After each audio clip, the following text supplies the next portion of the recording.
In the world of finance, a world I have inhabited for the better part of a century, there are certain patterns, certain signals that one learns to respect above all the daily noise. When a company issues a warning about its future earnings, the market takes notice. When it issues a second warning within the same fiscal cycle, investors grow deeply concerned.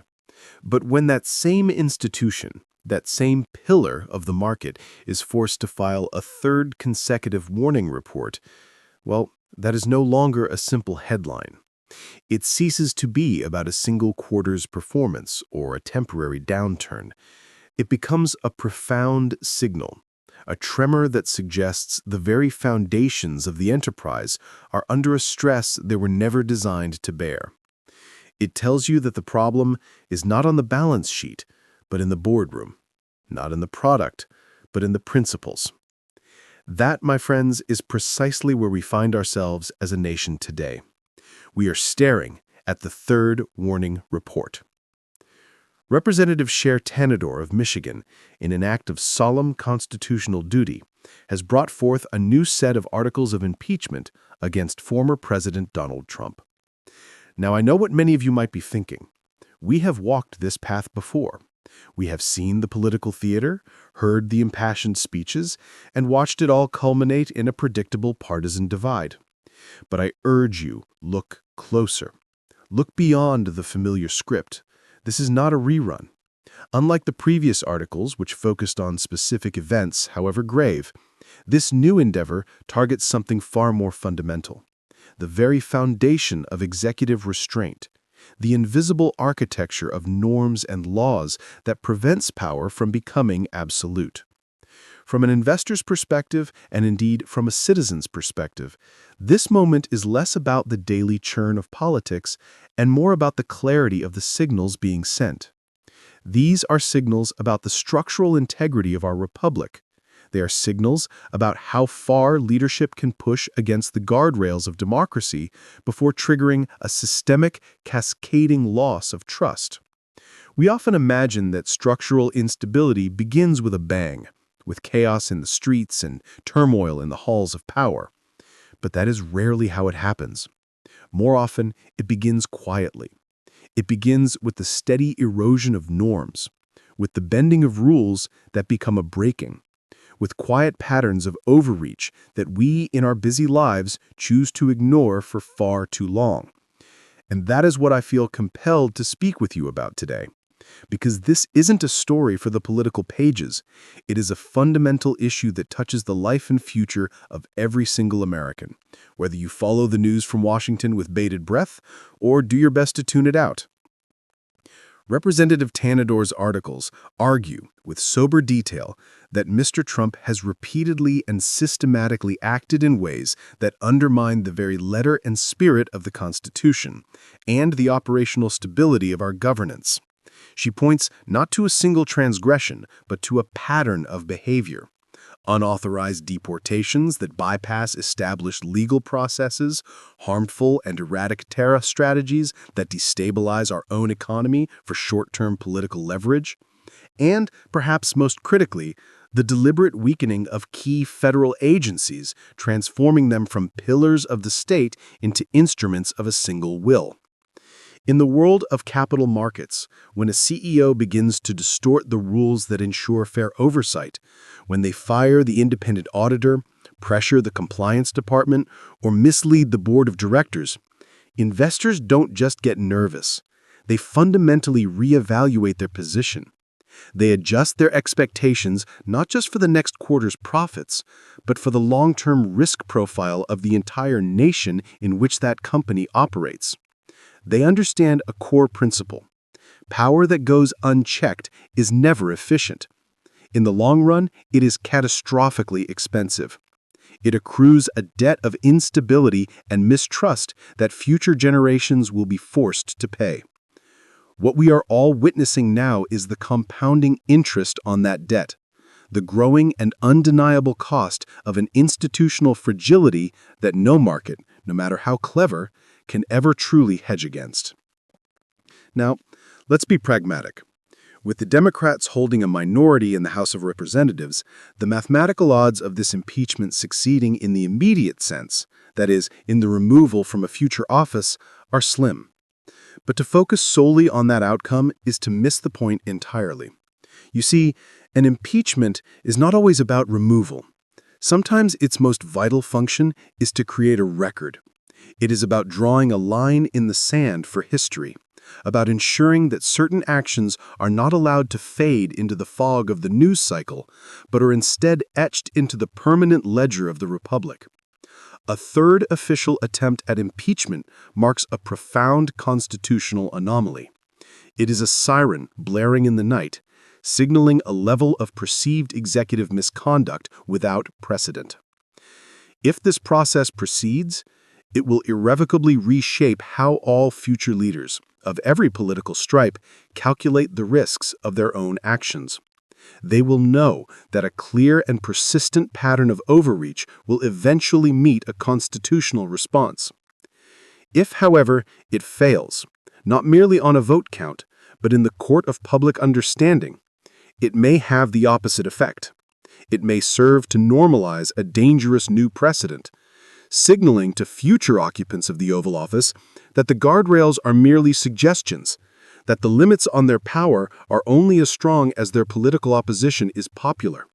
Either way, the long-term effects on our collective trust, on the sanctity of our laws, and on the civic capital that binds us together as a nation are the true metrics we should be measuring.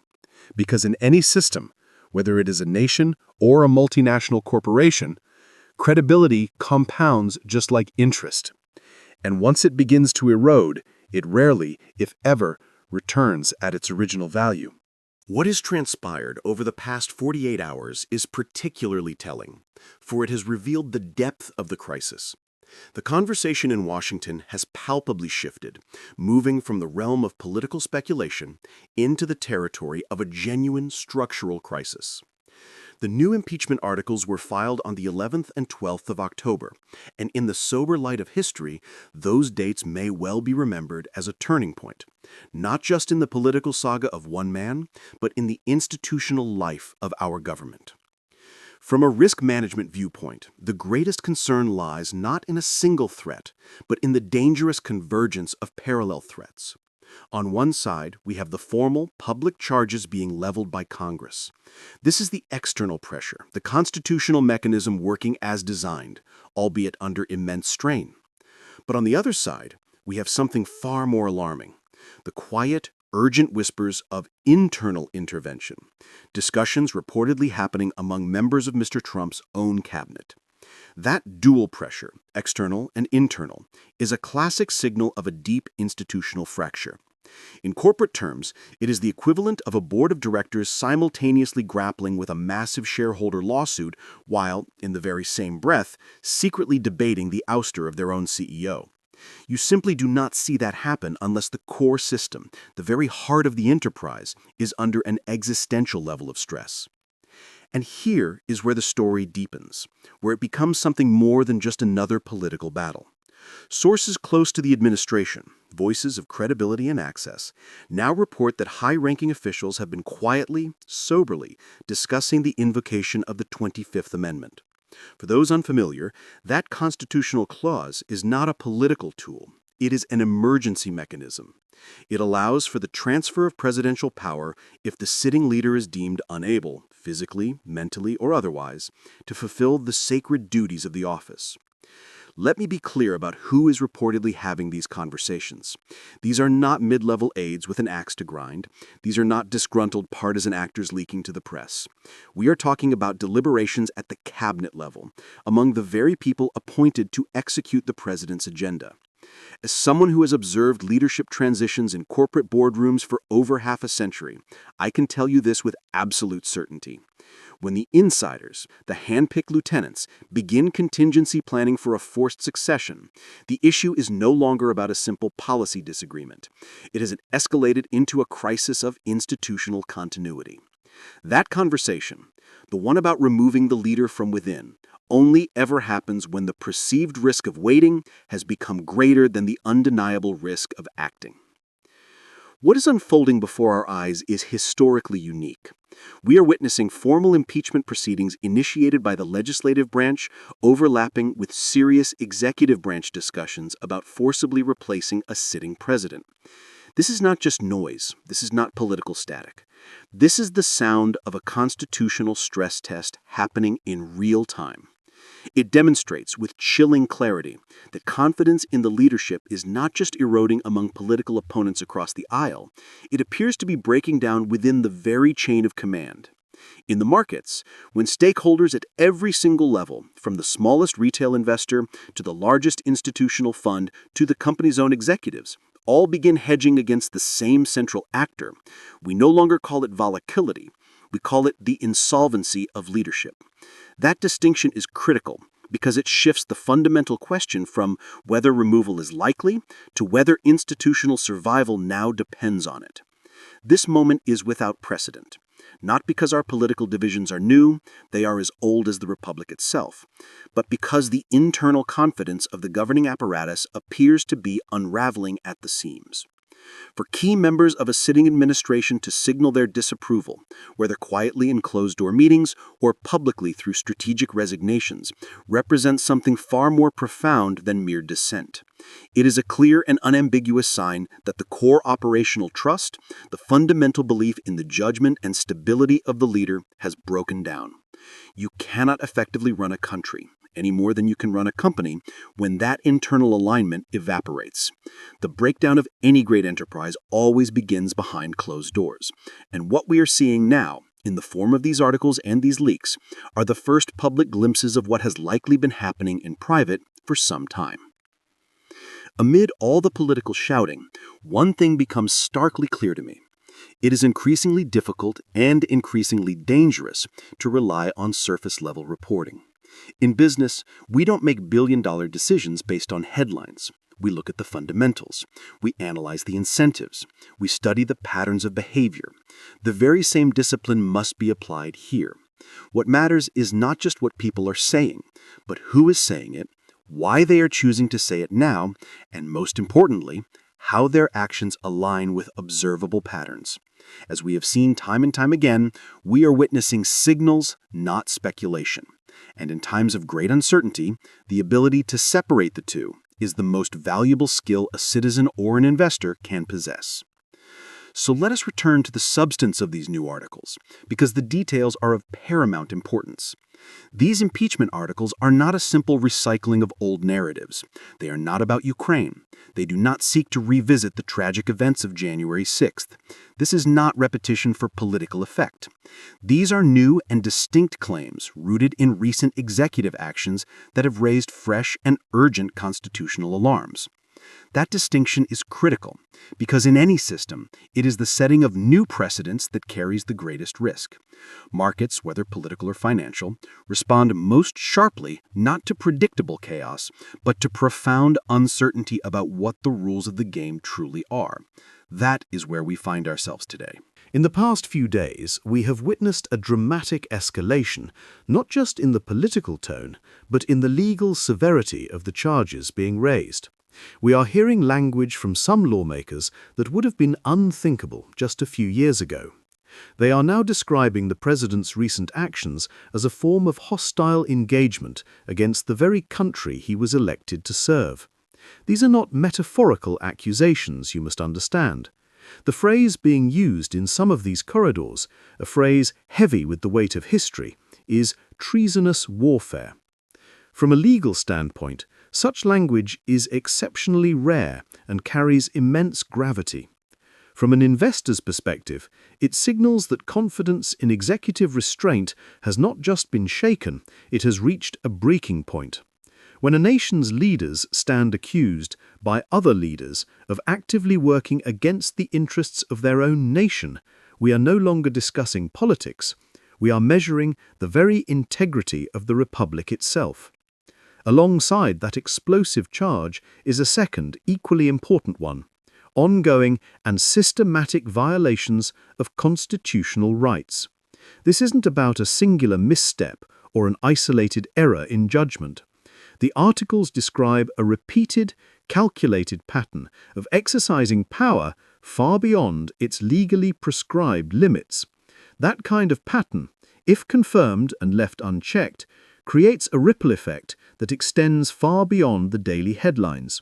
In any institution, be it a global corporation or a national government, when the rules are consistently bent without consequence, trust doesn't just diminish, it decays. And when trust is gone, stability is sure to follow. Legal scholars and constitutional experts from across the political spectrum have flagged two specific recent incidents that appear to have escalated these concerns and directly triggered the drafting of these new articles of impeachment. Allow me to walk you through them because they are essential to understanding the gravity of this moment. The first occurred on October 9th, when the President issued an executive order unilaterally declaring the group known as Antifa a terrorist organization. Now, regardless of one's personal view on that group, the constitutional process for making such a designation is well defined and rigorous for a reason. It requires clear legal thresholds to be met. It necessitates a thorough interagency review process involving intelligence and law enforcement, and it is subject to congressional oversight. It is designed to be deliberate, not impulsive. According to the articles, none of that process was followed here.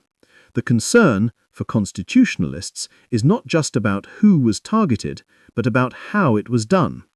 Unilateral executive power, used outside the established bounds of the law, sets a chilling precedent, and in both markets and governance, a bad precedent becomes a hidden cost, a silent liability that nobody sees until it is far too late to undo. Let me elaborate on why this is so critical.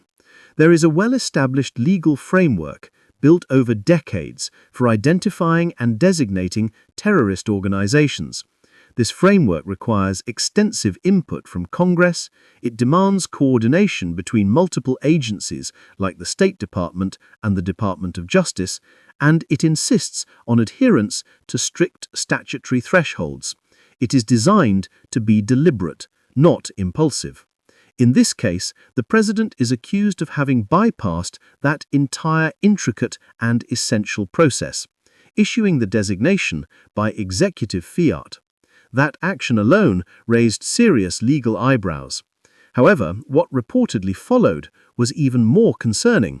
Reports began to surface that a top federal prosecutor may have been dismissed from their post for declining to launch politically motivated investigations into the president's opponents.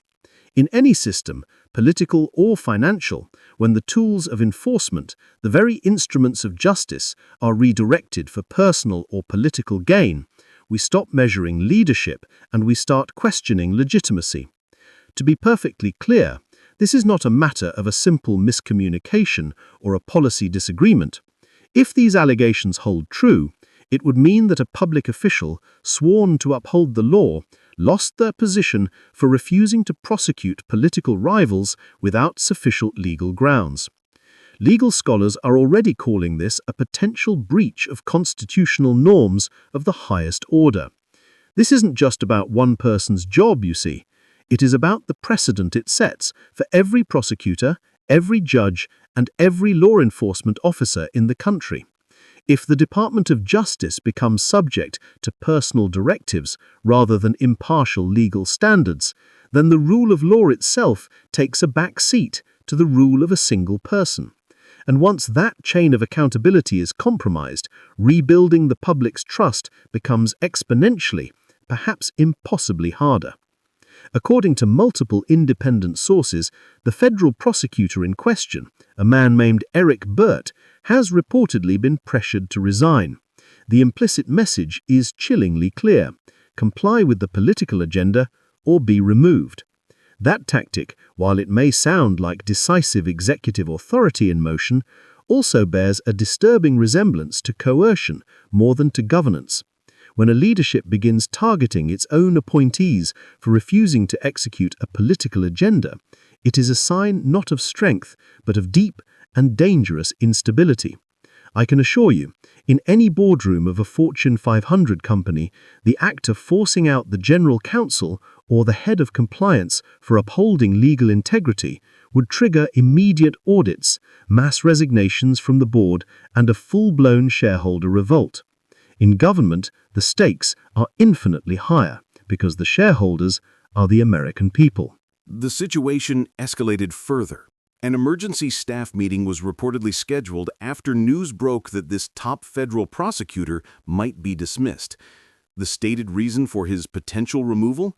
His refusal to pursue criminal charges against the Attorney General of New York, Letitia James. That fact in itself is alarming. But what is even more telling is what was happening behind the scenes, in parallel. As these new impeachment articles began to move forward in Congress, senior officials within the executive branch itself reportedly began holding their own private, urgent talks, not about public relations or damage control, but about the viability of invoking the 25th Amendment. That detail, more than any other, indicates something far deeper than disagreement. It suggests a total and catastrophic breakdown of internal confidence in the commander-in-chief. Let me clarify what this amendment truly represents, because its significance cannot be overstated. The 25th Amendment is a constitutional mechanism of last resort. It empowers the Vice President, together with a majority of the cabinet members, to formally declare to Congress that the President is no longer able to discharge the duties of the office. It was created not for political maneuvering, but for ensuring the continuity of government in moments of profound crisis, moments when the nation's leadership must remain intact, stable, and functional despite any challenge. This idea is not merely abstract. We know that after the events of January 6th, the concept was very much on the table. Staff, family members, and high-level advisors engaged in hushed, desperate discussions about ways to preserve institutional stability before the peaceful transfer of power. That tells you just how close the system came to the brink of collapse. Multiple cabinet members at that time reportedly considered invoking the clause. In the end, several chose to resign instead, a powerful statement in its own right. One senior figure went even further, suggesting that the remaining members of the cabinet should step in and collectively manage the administration in its final days to minimize chaos and prevent further damage. In corporate terms, that is the equivalent of a board of directors moving to formally constrain a rogue CEO in real time. It is an extraordinary step that rarely happens unless the risk of inaction is judged to be unequivocally greater than the fallout of intervention. In this case, it wasn't just about reputational risk, it was about preventing a systemic failure at the very highest level of our government. The current push to hold former President Trump accountable has not emerged from a vacuum. It is the culmination of years of work. Civil society groups, coalitions of legal experts, and dedicated lawmakers have been steadily compiling documentation, legal analysis, and case material aimed at addressing what they see as a persistent pattern of constitutional violations. But in matters of statecraft, just as in matters of investment, timing is everything. Democratic leaders have, until now, exercised a degree of restraint, not out of fear, they would argue, but out of strategic caution. They understand that a poorly timed or poorly justified impeachment isn't just ineffective, it can be counterproductive. It can reshape the public narrative in a way that often empowers the very figure it seeks to limit. History casts a long and cautionary shadow here. Mr. Trump was impeached twice before, and each time he not only survived the process, but arguably emerged with his political capital among his base intact, perhaps even enhanced. The Senate's refusal to convict in both instances reinforced the perception among his millions of supporters that he was the unfairly targeted victim of political theater, not the subject of legitimate legal scrutiny. That perception, once it becomes embedded in the public consciousness, transforms into a powerful asset in the world of branding and politics alike. A narrative of perceived victimhood can be a potent catalyst, translating directly into political momentum. That is the razor-thin tightrope that Democrats are walking. They risk legitimizing the very behavior they aim to challenge if they are perceived as acting out of partisan animus rather than constitutional principle. That is why the leadership has been waiting, biding its time for a trigger, an event so clear, so institutionally disruptive that even members across the aisle, those who have long defended the president, would be forced to pause and reconsider their position. The recent executive order labeling Antifa a terrorist group, bypassing all established legal protocols, may just represent that turning point. For some Americans, the move feels like strong, overdue action. But for others, particularly those steeped in constitutional law, it signals a dangerous departure from due process and a profound erosion of legal precedent. This isn't just about public perception, you see.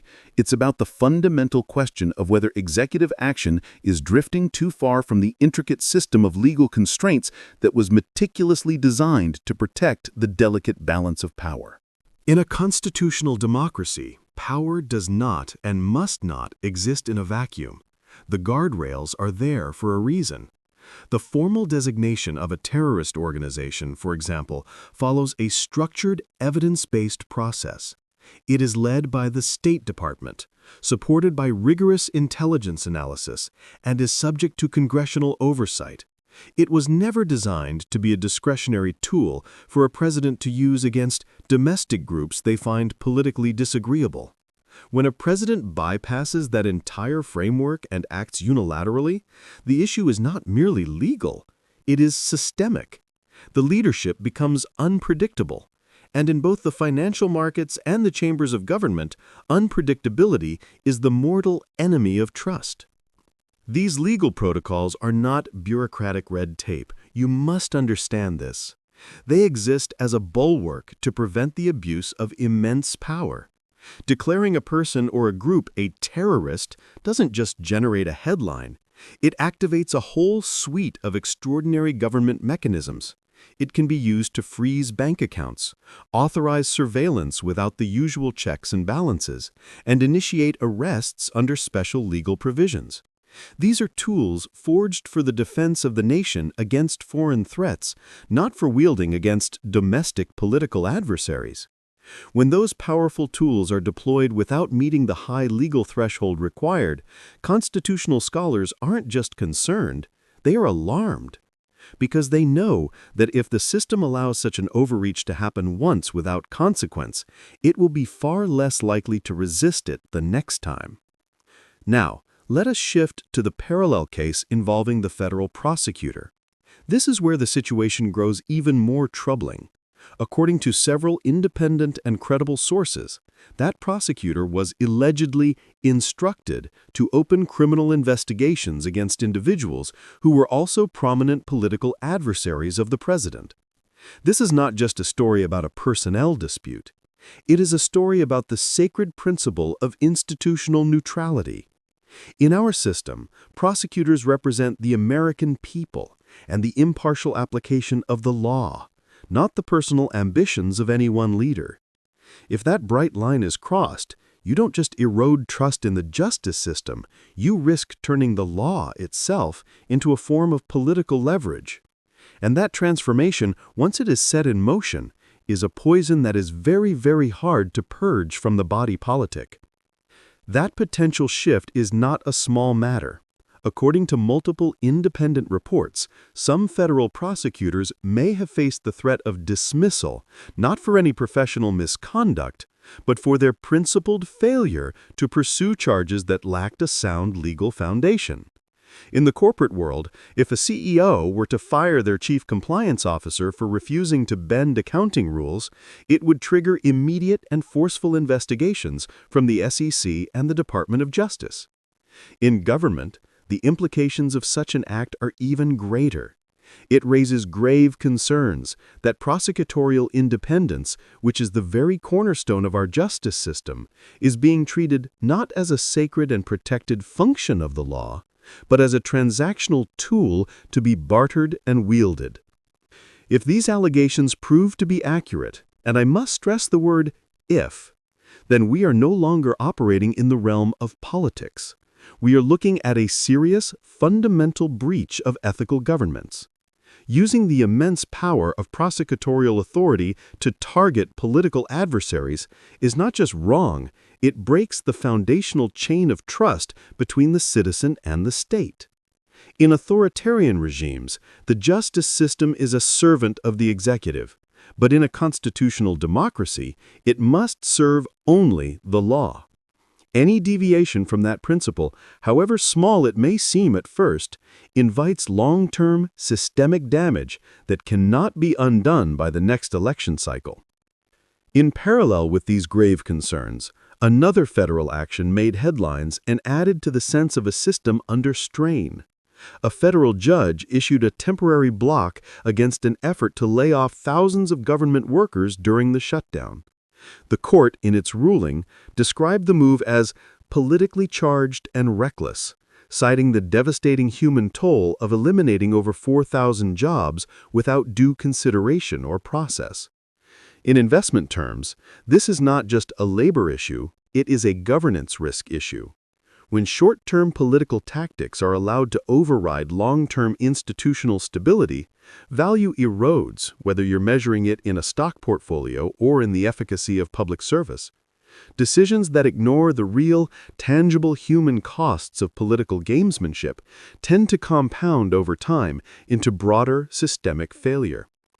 Federal employee unions have raised an important and troubling concern: that the targeted layoffs during the shutdown were not a matter of operational necessity, but were politically calculated to exert maximum pressure on Congress.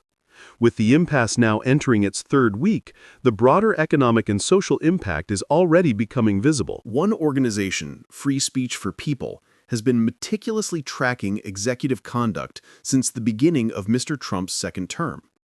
Their most recent report now lists 25 separate and distinct justifications for impeachment.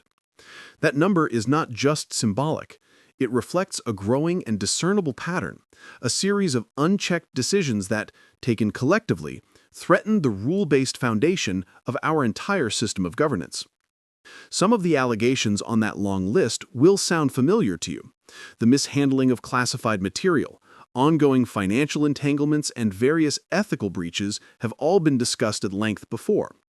What has changed, what makes this moment different, is the addition of two new and explosive items in just the past 48 hours.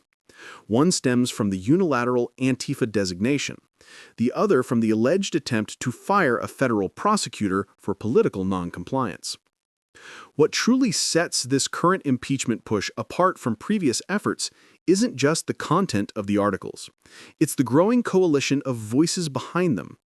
The momentum is no longer confined to strictly partisan lines.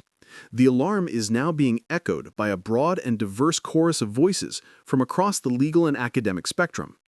It is no longer just progressive circles driving this conversation. We are now hearing from prominent legal organizations, from associations of former federal prosecutors, and even from some respected conservative constitutional scholars who are raising the alarm. Their concern is not about political optics, it is about legal precedent. When a critical mass of bipartisan experts begins to converge on the idea that a fundamental red line has been crossed, the entire conversation shifts. And that brings us back to the 25th Amendment. Ratified in 1967, this provision was designed to solve a very specific and dangerous problem. What happens when a president becomes incapable, physically, mentally, or otherwise, of fulfilling the duties of their office? It was built not for crisis theater, but for operational continuity. Before the 25th Amendment was ratified, the United States had no formal process for dealing with a president who became physically or mentally incapacitated. The assassination of Lincoln, the strokes suffered by Woodrow Wilson, the heart attack of Dwight Eisenhower, all these events exposed a dangerous vulnerability, a potential for leadership vacuum at the heart of our government. Section 4 of the amendment was specifically designed to address that gap. It allows the vice president, with the support of a majority of the cabinet, to formally declare the president unfit to discharge the powers and duties of the office. Think of it as a constitutional emergency succession clause, a mechanism built not for politics, but for ensuring continuity in moments of extreme institutional vulnerability. In that scenario, the vice president immediately assumes the role of acting president. But here's what makes this clause so unprecedented in practice. It has never, not once, been used against a president who refused to step aside. There have been instances of voluntary, temporary power transfers, such as when President Reagan underwent surgery, but there has never been a forced transition. The legal framework exists, the constitutional door is there, yet no one has ever dared to cross that threshold in the face of opposition from a sitting president. If it were to happen now, it would not just be a historical first, it would become a new and powerful reference point for every single presidency to follow. According to credible reports, high-level members of the administration are now quietly weighing this very possibility. These are not fringe voices. They include individuals whose sworn duty is to protect the integrity and continuity of the executive branch. When cabinet-level leaders begin mapping out a constitutional exit strategy for a sitting president, it signals something more profound than personal discontent. It reflects a deep and structural fear. In the world of corporate governance, when board members begin to secretly explore the forced succession of a CEO in the middle of a crisis, it means the company has already lost more than just market confidence. It has lost its internal cohesion. The very same logic applies here, only the stakes are immeasurably higher. That conversation, the idea of invoking the 25th Amendment, is no longer theoretical. It reflects a real and desperate calculation being made about institutional stability during the final fraught stretch of a presidency under immense pressure. Over the last 48 hours, the intensity of that concern inside the executive branch has clearly and dramatically accelerated. But acting on that concern carries a tremendous cost for those who might be considering it. The political risk is massive. In today's hyper-polarized environment, any such action, however constitutionally legitimate, would almost certainly be branded as a treacherous coup. Once that label sticks, it can turn dedicated public servants into pariahs, cutting them off from all future influence and isolating them from future coalitions. So, the mere fact that senior officials are even willing to weigh this option tells us something critical. It tells us they believe the standard checks and balances of our system are no longer sufficient to contain the perceived risk. The names of these officials are not yet public, but based on the reporting, the group appears to include legal counsel and national security personnel, the very people responsible for ensuring constitutional continuity and containing existential threats.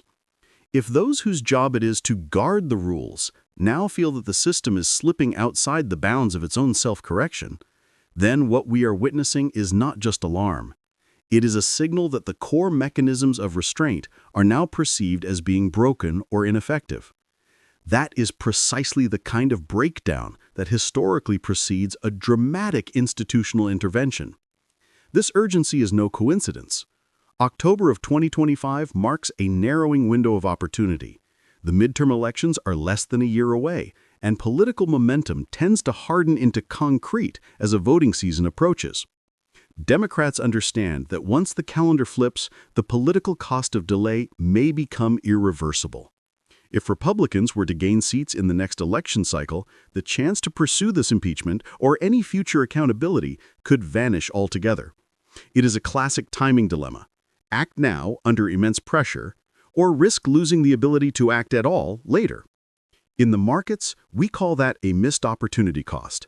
In government, it is often the beginning of a creeping paralysis. Momentum is rarely driven by a single event. It builds slowly, over time, through a series of repeated signals. In this case, the Antifa executive order and the alleged prosecutor firing are not being viewed as isolated anomalies. They are being seen as part of a sequence. Inside the government, decision-makers are increasingly viewing these moves as part of a broader pattern, one that may reflect a fundamental disregard for procedural limits and constitutional norms. When our institutions detect these recurring stress points without any corrective action being taken, confidence begins to shift from quiet caution to outright alarm. Political theorists will dissect this moment for decades to come. But the more urgent issue is the institutional response before the pattern hardens into an unbreakable precedent. What we are all watching is a collision between constitutional principle and raw political execution. And like any system under extreme pressure, the outcomes become more volatile and more unpredictable the longer that a resolution is delayed. If the House were to proceed with impeachment, the first step would be a formal vote. With Democrats currently holding the majority, that path is procedurally possible. But in matters of national governance, a vote is never just about the numbers. It is about timing, perception, and consequence. Every institutional move made now sends a powerful signal, not only to the voters of today, but to the administrations of tomorrow, about what is tolerated and what will be challenged. And here is where the road narrows. A successful impeachment in the House does not end the process, it merely shifts the burden to the Senate, and conviction in the Senate requires a 2/3 majority. That threshold is not just mathematical, it is cultural. It was designed to demand a broad, bipartisan agreement on where the ultimate constitutional limits lie. Importantly, neither an impeachment nor the invocation of the 25th Amendment automatically disqualifies a president from seeking office again. Only if the Senate first convicts and then holds a subsequent follow-up vote, which requires only a simple majority, can that permanent ban be enacted. In corporate terms, this is the equivalent of a board not only removing a CEO for misconduct, but also passing a resolution to bar their future reinstatement under any circumstances. The stakes are about legacy, not just legality. At that stage, if the Senate were to deliver a conviction, only 51 votes would be needed to bar the former president from holding federal office ever again. But this process extends far beyond questions of eligibility. It is about historical positioning. Every impeachment establishes a documented benchmark, a permanent and indelible record that shapes how future generations will interpret the nature of leadership and the boundaries of power. In capital markets, reputational damage can linger for far longer and be far more costly than any operational loss. In the grand sweep of politics, the very same principle applies. A legacy that is marked by repeated impeachments becomes a profound liability, not just for the individual, but for the institutions that were perceived to have enabled it. If this process proceeds, Donald Trump would become the first president in the entire history of the United States to face 3 separate impeachments. That fact alone carries an immense symbolic weight. But there is also a powerful media dynamic to consider. Weeks, perhaps even months, of public hearings would force every lawmaker to confront these allegations in the full, unblinking view of the American people. For Republicans, it would mean placing their continued alignment with Mr. Trump under the brightest and harshest of public spotlights. For the public, it could become a national tipping point. Public opinion is not just shaped by isolated facts. It is shaped by the collective process of absorbing and debating those facts over time. Visibility alters perception, and in a democracy, perception ultimately influences elections. Even without a formal removal, the downstream impact could be substantial. It might weaken the administration's ability to negotiate, to govern, or to influence policy. It would also permanently reframe how historians, legal scholars, and future leaders interpret this tumultuous era in American history. As for the 25th Amendment, that remains an entirely different and more volatile lever of power. Unlike an impeachment, which unfolds through weeks of deliberate, procedural steps, the 25th Amendment can transfer power almost instantaneously. It is designed for moments of true urgency, and when our institutions face mounting uncertainty, the speed of resolution becomes a critical factor, not just for governance, but for national stability itself. If the 25th Amendment were to be invoked, the Vice President would immediately assume the role of acting president. Legally, the process is designed to transfer authority first and ask questions later. Even if Mr. Trump were to contest the decision, he would remain out of office while the dispute moved through the halls of Congress. Regaining his power would require approval from majorities in both chambers, the House and the Senate. And unlike an impeachment, which begins in the House, This reversal process demands a consensus on both ends of Capitol Hill. It is the governance equivalent of a hostile takeover, except the shareholders are the institutions of the republic themselves. Theoretically, the 25th offers a faster, more surgical resolution than a lengthy impeachment, but it comes with a critical caveat. The vice president must be the one to initiate or agree to the move. Without that buy-in, the entire mechanism collapses. This makes it not only a legal question, but a profound leadership one. If the second highest officer in the nation will not act, then the cabinet has no viable path forward. That dependency is intentional. It was designed to protect the system against reactionary overreach. It also means that even when a consensus for action might exist among the cabinet, that action still demands a singular, centralized act of immense courage. But here lies the deeper risk, and this is critically important to understand. If the 25th Amendment is ever used not for a case of genuine incapacity, but as a political instrument to resolve a policy or personality dispute, it sets a precedent that no system can easily undo. Imagine a future where fierce policy disagreements routinely evolve into clandestine campaigns for removal. That is not institutional balance. That is engineered executive instability disguised as responsible oversight. The line between necessary intervention and raw political ambition must remain razor sharp. Once that line is blurred, it undermines not just this presidency, but the structural trust that every future presidency absolutely relies on.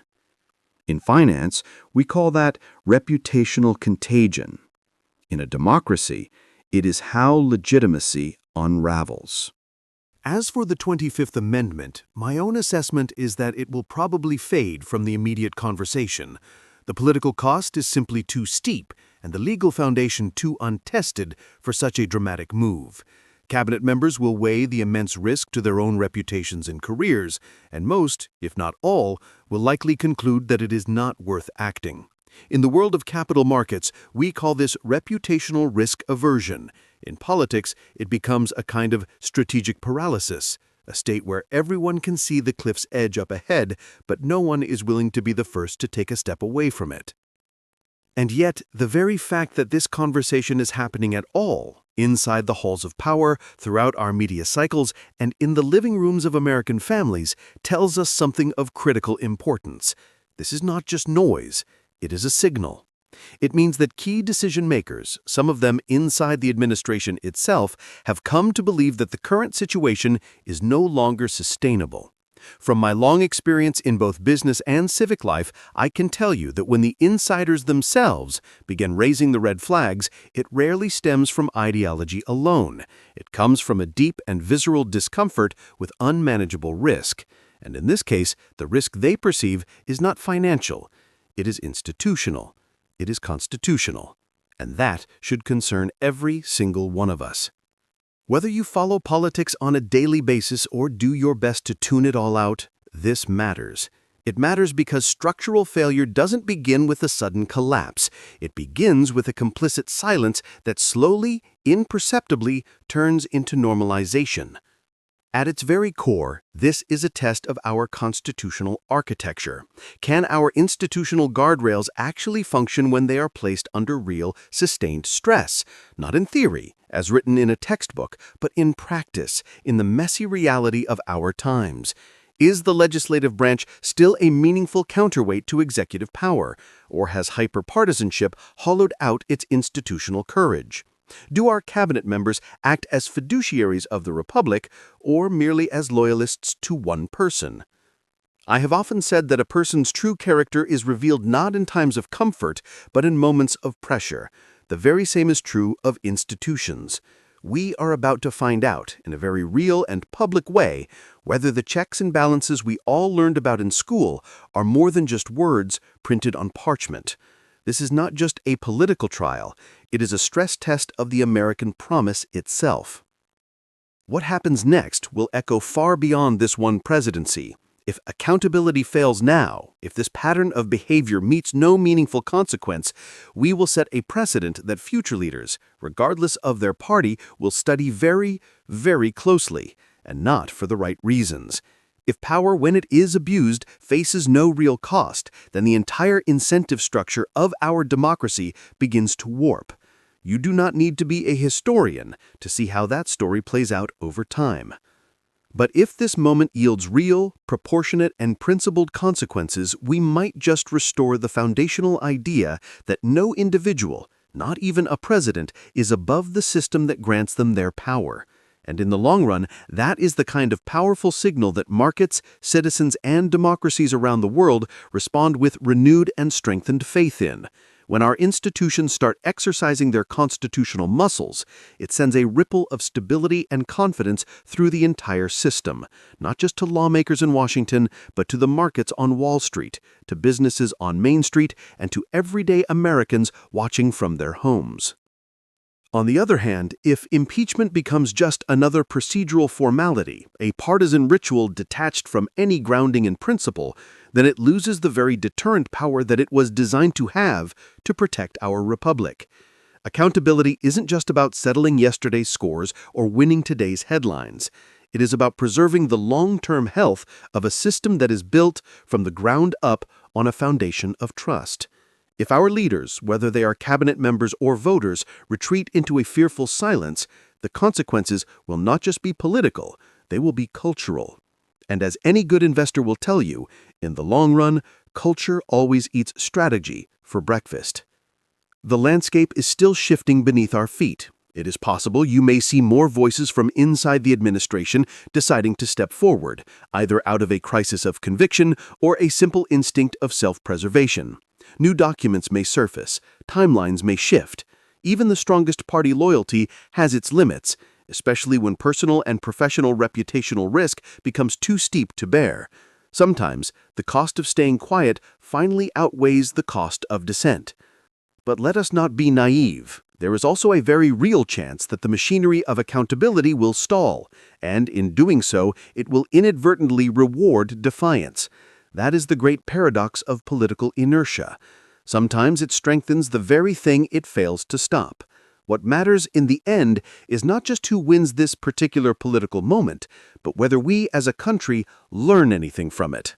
Whatever unfolds next, it is going to be a case study for generations, a lesson in leadership, in institutional courage, and in how a mature democracy responds to severe internal stress.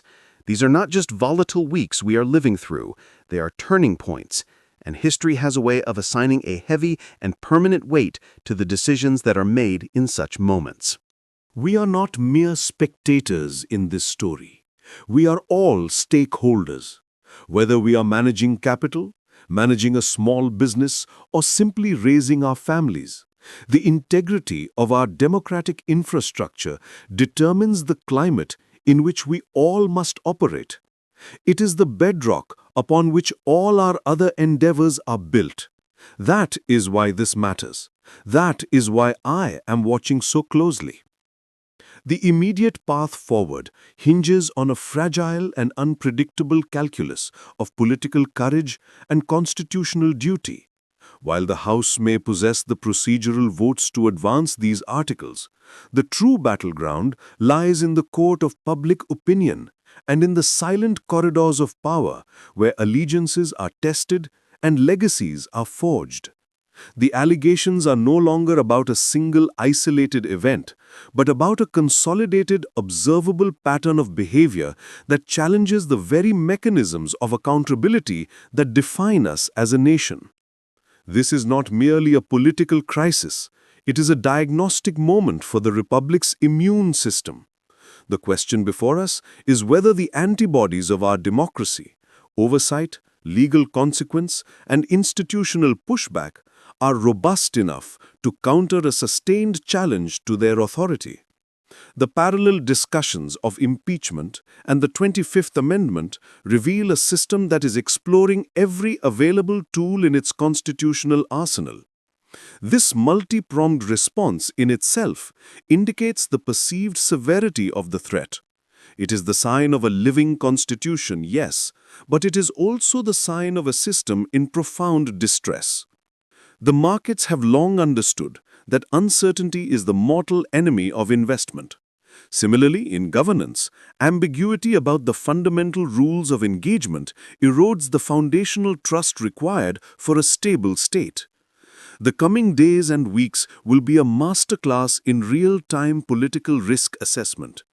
I urge you to watch not only for the public statements and the formal votes, but for the resignations, the anonymous leaks from within the administration, and the subtle but significant shifts in language from key institutional players.